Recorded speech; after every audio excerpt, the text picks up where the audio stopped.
Olá, a graça e a paz do Senhor Jesus. Seja bem-vindo para mais um vídeo do nosso canal. Esse canal foi criado pensando em você que está cheio de ouvir mentiras em nome de Deus. Esse canal foi criado pensando em você que acredita na autossuficiência das Escrituras Sagradas. E você pode nos ajudar, né, a levar esse canal adiante, sugerindo temas para que a gente discuta aqui a respeito deles. E hoje eu vou tentar responder aqui 2 inscritos, porque eles fizeram as perguntas mais ou menos dentro do mesmo bojo, dentro do mesmo contexto. Um dos inscritos pergunta: por que não podemos batizar crianças? E o outro inscrito pergunta: o crente deve considerar os padrinhos de batismo? Né? Então essas 2 perguntas estão dentro do mesmo bojo. Eu quero dizer que, sobretudo, aqui a última colocação é mais difícil, é complicada, né? Mas veja bem, não se sabe ao certo quando teve início a prática do batismo infantil, né? Não há um consenso, né, entre os estudiosos quando isso veio ocorrer. Alguém diz mais de 2000 anos, né? Que a prática de batismo infantil. Outros dizem que menos, outros dizem que mais. Nós não vamos entrar aqui no mérito desta questão. Algumas denominações, escutem, isso é sério, algumas denominações, entre elas até uma muito séria, tem a prática de batismo infantil. Né? Então, uma denominação muito respeitada aqui no nosso Brasil, grandes oradores, pregadores extraordinários. Tem uma delas que eu não vou dizer aqui o nome para não parecer que eu estou querendo agredir nenhuma denominação evangélica, mas uma denominação muito conhecida aqui, eles têm a prática do batismo infantil. Conversei com um dos seus obreiros, né, amigo meu, pessoal, eles não, essa aí é uma prática que veio da igreja e agora a gente não tem mais como tirar, então a gente vai levando. Né? E outros tentam explicar, né, o batismo infantil, dizendo assim, olha só, a explicação mais contundente, né, dessa denominação. Houve a circuncisão. Né? Os pais judeus levavam os filhos com 8 dias de nascido para a circuncisão. Né? Então, lá do Velho Testamento, aí diz, olha, como os pais levavam os filhos para a circuncisão, né? Então os pais cristãos também batizam os filhos como um símbolo da obediência a Deus, sendo que isso não quer dizer que eles são salvos ou que vão ser crentes, não, tal, mas é só como um símbolo do compromisso que nós temos com Cristo. Tá bom, também não vou entrar aqui nesse mérito, né? Mas essas práticas até com padrinhos e tudo de batismo. Né? Então há sim uma corrente muito forte que defende essa questão. Quando você lê Marcos capítulo 1, versículo 4, diz lá que João apareceu pregando no deserto, né, batizando e pregando o batismo de arrependimento para a remissão de pecados. Então, me parece que o batismo era feito nos dias de João Batista, nos dias de Jesus, né, para pessoas que já entendiam o que é arrependimento. O que é uma vida pecaminosa e arrependimento. Está muito claro. Bom, é mais seguro teologicamente, biblicamente, não batizar a criança do que batizar a criança. Então, eu diria que corre mais risco quem batiza a criança do que quem não batiza a criança. Se for errado não batizar a criança, na nossa ótica, nós entendemos que seria assim mais errado batizá-las. Né? Então, se os dois forem errados, parece que colocando na balança, batizar parece que está mais errado. Né? Então, olha só, nós não podemos ficar criando, inventando coisinhas. A verdade tem alguns que batizam as crianças e tem os padrinhos, né, de batismo. Não estou falando da Igreja Católica propriamente dito, né, já é outra coisa. Então, tem algumas denominações evangélicas que batizam a criança, tem o padrinho, tal, lá tudo direitinho, tal, tal, tal. A Igreja Católica acredita que o batismo infantil é um sacramento, né? Então, se a criança morrer pagã, ela vai para o inferno.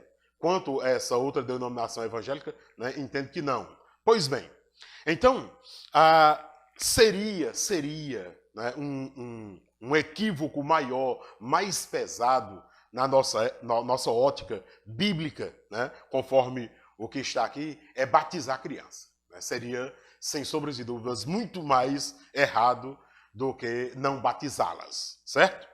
Pois bem, muitos de nós, quando ainda éramos católicos, apostólicos romanos, fomos batizados, ainda infanto, né? Criancinha de colo. Né? E os nossos pais escolheram padrinhos para esse batismo. Agora, a realidade. Né? Eu, por exemplo, fui batizado, né, na Igreja Católica, embora me converti aos 14 anos de idade, não frequentei a Igreja Católica, mas eu fui batizado. Me apresentaram, né, um senhor, né, chamado Raimundo, que é o meu padrinho de batismo. Então, e qual é a tradição? Chegar, bença meu padrinho, bença minha madrinha e tal, aquela coisa toda. Ouça, normalmente, os padrinhos escolhidos são pessoas próximas à família. Né? É amigo do pai, amigo da mãe, né? É um parente. Né? Então, há uma proximidade, né, do apadrinhamento com uma pessoa bem ligada à família, bem próxima. Então, hoje, né, vou contar de mim. Né? Quando eu vejo, né, o meu chamado padrinho de batismo, eu não o desprezo. Né? Eu não chamo ele de insignificante. Eu não digo que o que eles fizeram lá no passado, quando eu ainda era criança, foi uma besteira. Né? Não, eu respeito, porque é uma questão religiosa. E nós temos liberdade religiosa aqui no Brasil. Então eu posso discordar e posso concordar com qualquer pessoa. Né? Então, eu discordo dessa prática. Né? Os meus filhos, é claro, é óbvio, não foram submetidos ao batismo infantil, o infanto. Né? Então eles não têm padrinhos de batismo. Não, em hipótese nenhuma. Então, mas eu fui. E agora, quando eu me encontro, né, com o meu chamado padrinho de batismo, né, eu o cumprimento, né, como uma pessoa, né, ligada à família, como uma pessoa respeitada, né, pelos meus pais. Né? Então, eu acho que tomar bênção ou pedir benção, né, a qualquer pessoa mais velha do que você, eu entendo que não é pecado nenhum, tal. Agora, qual o meu entendimento? O meu entendimento é que eu não posso atrelar esse meu respeito ao ato do batismo propriamente dito. Mas eu posso considerá-lo como pessoa, de fato, né, próxima à família. Eu posso considerar aquela pessoa ao ponto de não ter nenhum conflito com a pessoa por causa da minha fé e a fé da pessoa. Né? Então eu vou procurar respeitar da melhor maneira possível. Né? E o meu respeito agora, né, que eu já não estou mais no tempo da ignorância, né, teológica, a ignorância bíblica, agora eu não vou atrelar esse respeito ao que eles fizeram. Não, em hipótese alguma. Né? Então eu vou respeitar por ser pessoa próxima à família, por ser alguém de bem e tal, essa coisa toda. Mas não por causa mais da questão religiosa. Né? O mesmo ocorre agora na Semana Chamada Santa. Né? Tem alguns irmãos que não comem carne, né? Porque isso está emprenhado, isso está cauterizado na mente de muitos irmãos que devem comer abóbora com arroz e não comer carne agora no período da Semana Santa. Né? E alguns dizem, olha, vamos comer aqui, almoçar aqui, não tem carne, eu não encontrei no açougue e tal. Não, é só medo de comer e está pecando. Né? Então, um dos grandes pregadores do Brasil, né, ele fez um artigo dizendo a alma católica nos evangélicos do Brasil. Muito legal, né, aquele artigo. De fato, tem muita coisa que nós herdamos, irmãos, do catolicismo que hoje nós precisamos cortar. Né? Hoje nós precisamos cortar, com todo o respeito do mundo. né, com todo respeito, nós devemos cortar. E nós não devemos nos atrelar, né, e a termos essa alma católica. Né? Não, estão lá os católicos com as práticas deles, tá, e nós respeitamos, tal, né? Quem quiser fazer, faça o que quiser fazer, religiosamente falando. Nós não podemos condená-los ou crucificá-los, não. Nós que já entendemos a verdade devemos falar com amor a essas pessoas para que elas venham também conhecer a verdade e deixarem de se atrelar a essas práticas que são religiosas, né? E tradicionais nordestinas, sobretudo piauiense, né? Agora, isso tem constrangido muitos crentes hoje? Tem. Né? Alguns irmãos, né, quando chega, rapaz, e agora? Como é que eu vou tratar? Como é que vai ser? Como é que não vai ser? E dá um certo constrangimento. Algumas irmãs cujos maridos não são crentes, alguns irmãos cujas esposas não são crentes, sofrem também. Porque o que não é crente entende que deve batizar a criança porque ela faz parte de uma religião que batiza. O que não é crente não quer batizar porque faz parte de uma religião que não tem a prática de batizá-la. Então, deve-se, né, o casal conversar, entrar em acordo, né, para que isso não venha criar um conflito, gerar um conflito familiar ao ponto de haver uma ruptura por causa de práticas religiosas. Né? Então, você lembra lá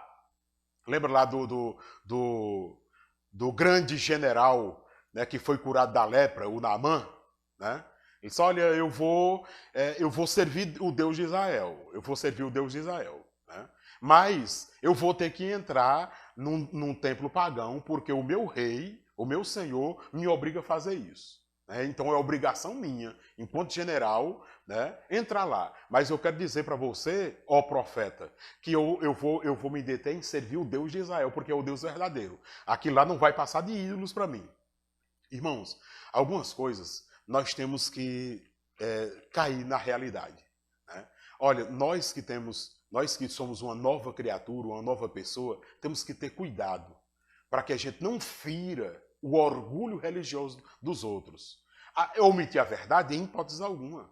Falar a verdade, sim, mas com respeito. Né? Com respeito. Não chame ninguém de burro porque é padrinho, porque considera isso. Não chame não faça isso não, porque não é legal. Certo? Bom, eu espero que de alguma maneira esse vídeo tenha ajudado você a refletir sobre estes assuntos que aqui nós pincelamos. Até no próximo vídeo, se Deus nos permitir. Um forte abraço.